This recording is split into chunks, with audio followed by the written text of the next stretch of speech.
रोजगार पूरक विकास कौन सा राजेंद्र शुक्ला जी ने कर दिया। जब तक हम जातिवाद में डूबे रहेंगे हमारे क्षेत्र का विकास नहीं होगा। तो हमारे क्षेत्र में कदावर नेता तो बहुत हुए, लेकिन जब तक कोई बुलंद आवाज उठाने वाला नेता इस क्षेत्र में नहीं होगा तब तक इस क्षेत्र का विकास नहीं होगा।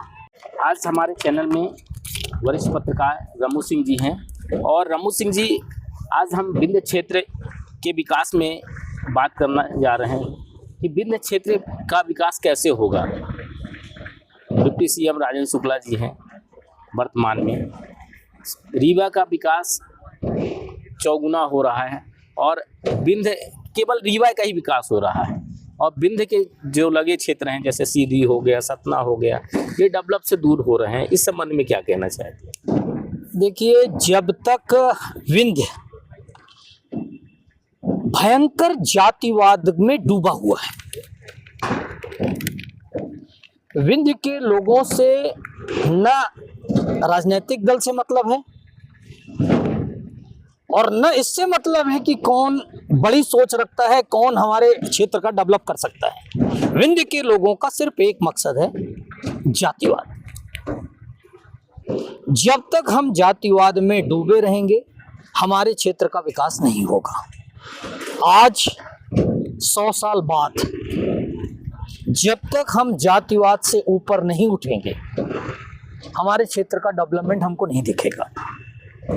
हम सिर्फ राजेंद्र शुक्ला की बात क्यों करें कि वो डिप्टी सीएम है। इसके पहले हमारे क्षेत्र से 2 सीएम भी हो चुके हैं। विंध्य प्रदेश था तो गोविंद नारायण सिंह जी सीएम बने, इसके बाद कुंवर अर्जुन सिंह जी 2 बार 3 बार सीएम बने। हमारे क्षेत्र को विधानसभा अध्यक्ष जैसा दायित्व 2-3 बार मिल चुका। श्रीनिवास तिवारी जी थे, गिरीश गौतम जी थे, तो हमारे क्षेत्र को विधानसभा अध्यक्ष स्पीकर जैसा दायित्व भी मिल चुका है। डिप्टी सीएम भी है, विधानसभा उपाध्यक्ष डॉक्टर राजेंद्र कुमार सिंह भी थे।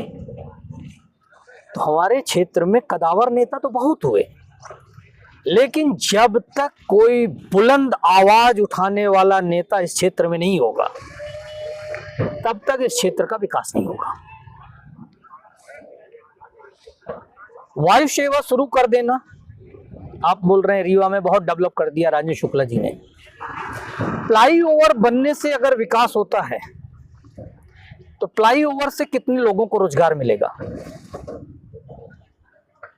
रोजगार की बात भी करिए। बिल्कुल बिल्कुल। 4 जगह हमने कॉम्प्लेक्स या मार्केट बना दिए, उससे कितने लोगों को रोजगार मिलेगा? रोजगार पूरक विकास कौन सा राजेंद्र शुक्ला जी ने कर दिया? पहला सवाल। लोगों को ज्यादा से ज्यादा रोजगार मिले, इसके लिए राजेंद्र शुक्ला ने कुछ किया क्या? मुझे तो नहीं लग रहा। सोलर प्लांट एशिया का सबसे बड़ा रीवा जिले में बना, लेकिन बिजली आज के दिन भी सतना में सुबह से अभी तक 10 बार जा चुकी है। क्या रीवा में बार बार बिजली बंद होने की समस्या नहीं है? वहां की सोलर प्लांट की बिजली दिल्ली मेट्रो को दी जा रही है, बेची जा रही है। हमारे यहाँ प्लांट लगा, सबसे पहले तो हमको लाइट चाहिए ना।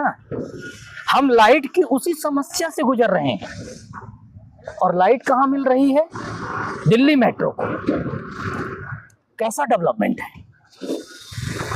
शिक्षण संस्थान राजेंद्र शुक्ला जी की देन नहीं है।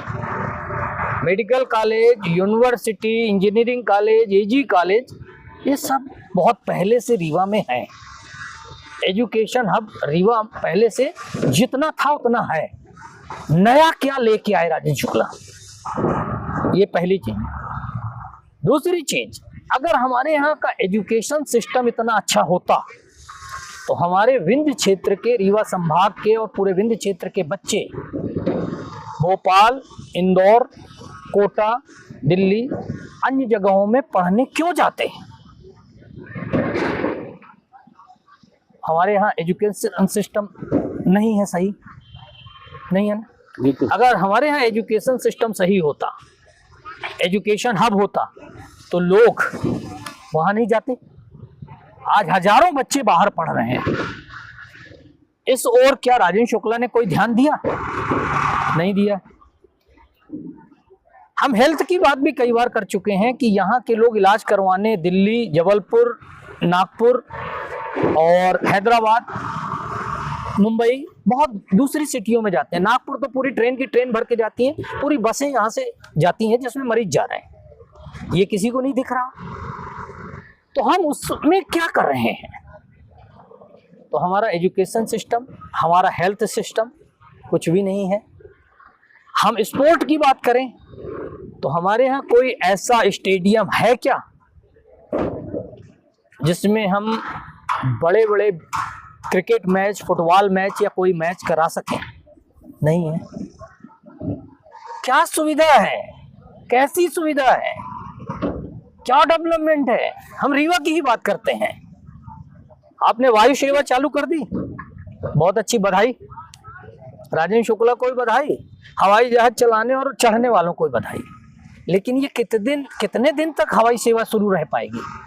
क्योंकि लोगों के जेब में जब तक इनकम नहीं बढ़ेगी, लोगों की जेब नहीं भरेगी, जो शौक में लोग एक बार जाएंगे, 2 बार जाएंगे, तीसरी बार नहीं जाएंगे, ये मेरी गारंटी है।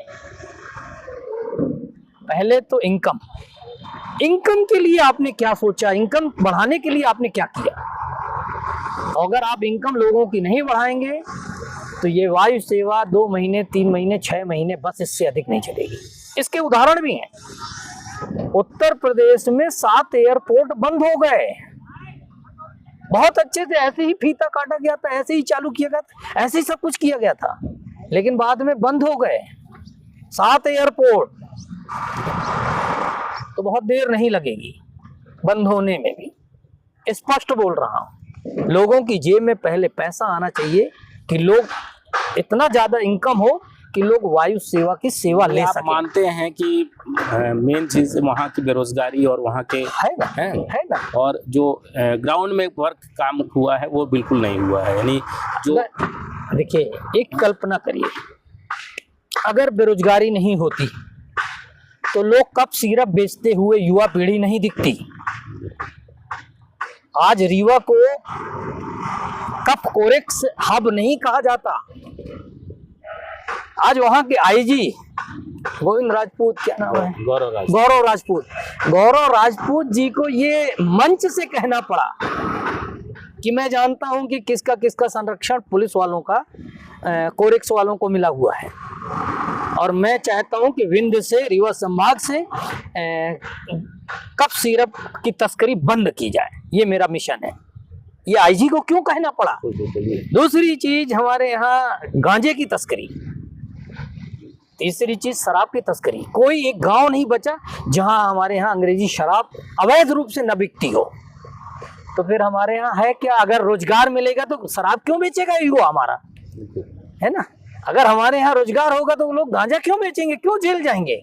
अगर हमारे यहाँ रोजगार होगा तो लोग कप तस्करी नहीं करेंगे, कप सिरप नहीं बेचेंगे।